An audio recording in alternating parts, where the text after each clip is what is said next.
চিত্রশিল্পী এবং দেশের সবচেয়ে সিনিয়র কমেডিয়ান আব্দুল সামাদ। সবাই যে ভালো আছে এ ব্যাপারে আমার কোনো সন্দেহ নেই। যাই হোক, ওটা বলার দরকার নাই। আজকে আমার বিষয় চিঠিপত্র, যেটা একসময় আমরা এটার সাথে খুব পরিচিত ছিলাম।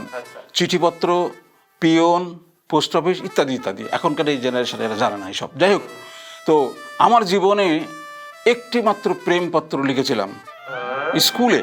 ক্লাস 9-এ যখন পড়তাম, একটা মেয়েকে খুব ভালো লাগতো। সেই সময় তো আই লাভ ইউ বলা মানে কি, যদি শিক্ষক টের পায়, আরে বাপরে বাপ, ওই মুরগা বানায়, তারপর টেবিলের নিচে মাথা দিয়ে থাকতে হয় 1 ঘন্টা। যাই হোক, তো অনেক কষ্টে এই মেয়েটির ঠিকানা জোগাড় করে চিঠি দিছিলাম আমি একটা। ভালো কথা, চিঠিতে যা হয়, প্রেমপত্র লেখার পরে নিচে একটা লাইনে আমি লিখেছিলাম, আমার প্রস্তাব যদি তোমার পছন্দ হয়, অথবা আমাকে যদি পছন্দ হয়, তাহলে তুমি আজকে বিকাল 5টায় ওই 3 মাথা রাস্তা যে বট গাছ আছে, ওটার নিচে তুমি আসবা। আমি তো আধা ঘন্টা আগে গিয়ে ওখানে বসে আছি, এই বোধহয় আসবে, সময় প্রায় হয়ে গেছে। ওই মেয়েটা ঠিক, ওর টাইম জ্ঞানটা খুব সুন্দর, ঠিক আসছে। ভালো কথা, আমি বট গাছের আড়ালে দেখছি মেয়েটা আসছে, আমি তো গত মা, একটু পরে দেখি মেয়েটার পিছনে ওর বাবা। আমি ভাবলাম থাক, বাবা তো আসতেই পারে, হবু জামাইকে একটু দেখবে, মনে করলাম আর কি। তারপরে দেখি বাবার হাতে একটা মোটা বাঁশ। ও মাই গড, আমার কি অবস্থা হয়! আমি ওই দিনই আমার নিজ চোখে সচক্ষে দেখলাম যে আমি কত জোরে দৌড়াতে পারি। যাই হোক, হঠাৎ একদিন উড়ো চিঠি আসছে। উড়ো চিঠি মানে ওর মধ্যে লেখা আছে যে আমরা হাইজাকার, আপনার শাশুড়িকে আমরা হাইজ্যাক করেছি। 3 দিনের মধ্যে যদি 5 লক্ষ টাকা না দিতে পারেন, আপনার শাশুড়িকে গুলি করে মেরে ফেলব। তা আমি আবার ওই উত্তর দিলাম চিঠির যে আমি তো 500 টাকাও দিতে পারবো না, তো আপনাদের কথাটা ঠিক রাখেন।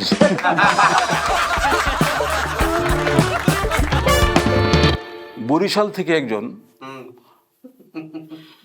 দরখাস্ত লিখেছে, পোস্ট করবে ঢাকায়।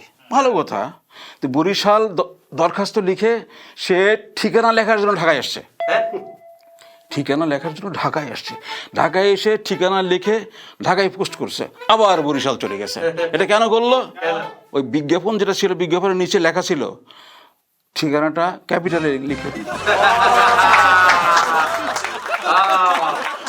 হজামিয়ার বউ সৌদি আরবে চাকরি করে। হজামিয়া একটু বেগুপ টাইপের, একটু বলদ টাইপের। যাই হোক, তো বউ চিঠি দিয়েছে তার কাছে। তো সেই চিঠি আবার আমার কাছে নিয়ে আসছে। ভাইজান, একটু পড়ে শোনান না। আমি যাই, তোমার বইয়ের চিঠি আমি পড়বো কেন? না, সমস্যা নাই, আমি তুলে নিয়ে আসছি, আপনার কানে লাগাই দিতেছি, আপনি খালি পড়বেন, শুনবেন না।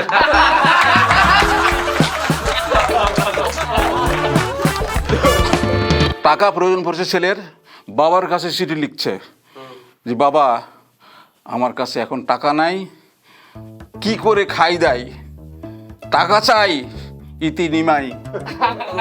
তো বাবা উত্তর দিছে, বাবা, তোর মা সমস্ত টাকা করেছে সাপ, সংসারের অনেক চাপ, এবারকার মতো তুমি করে দে মাপ, ইতি তোর বাপ। তো ওই লটারি হয়েছে কি, ওই স্বামী স্ত্রীর মধ্যে একটা প্রচণ্ড ঝগড়া হওয়ার পরে স্ত্রী চলে গেছে রাগ করে বাপের বাড়িতে। 3 মাস, 4 মাস, 5 মাস, 6 মাস কোনো পাত্তা নেই, কোনো ফোন নাই, কোনো চিঠি নাই, কোনো কিছুই নাই। হঠাৎ একটা চিঠি আসছে, যে ওগো, আমি আমার ভুল বুঝতে পেরেছি, আমি আসলে অনেক ভুল করেছি, আমাকে তুমি মাফ করে দাও, আমি আবার তোমার সংসারে আসতে চাই। বিশেষ দ্রষ্টব্য, তুমি যে 50 লক্ষ টাকা লটারি পাইছো, এই জন্য ধন্যবাদ।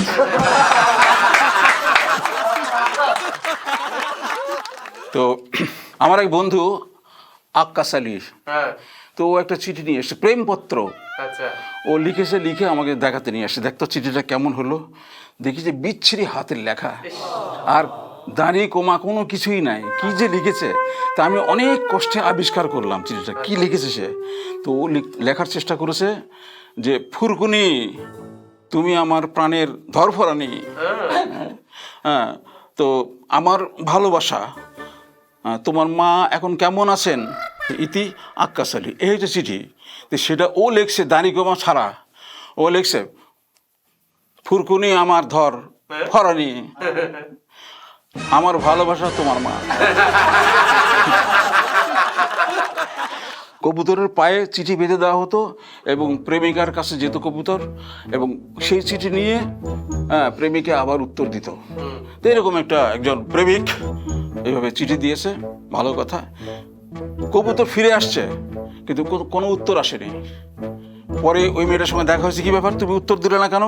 না, এটা মিস কল। একজন এসে বলছে, আমার একটা চিঠি লিখে দাও। বলে, চিঠি তো লিখে দিব, আমার পায়ে তো ব্যথা।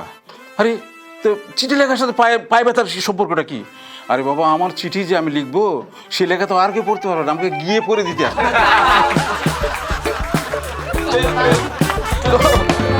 ছেলে বাবার কাছে চিঠি দিছে, বাবা 500 টাকা পাঠাও, কলম কিনতে হবে। তারপরে দেখি মন খারাপ, বাবা পাঠিয়েছে কিন্তু মন খারাপ। কিরে মন খারাপ কেন? কই না, বাবা 500 টাকা পাঠায়নি, কলম পাঠাইছে। ধন্যবাদ সবাইকে, আবার দেখা হবে।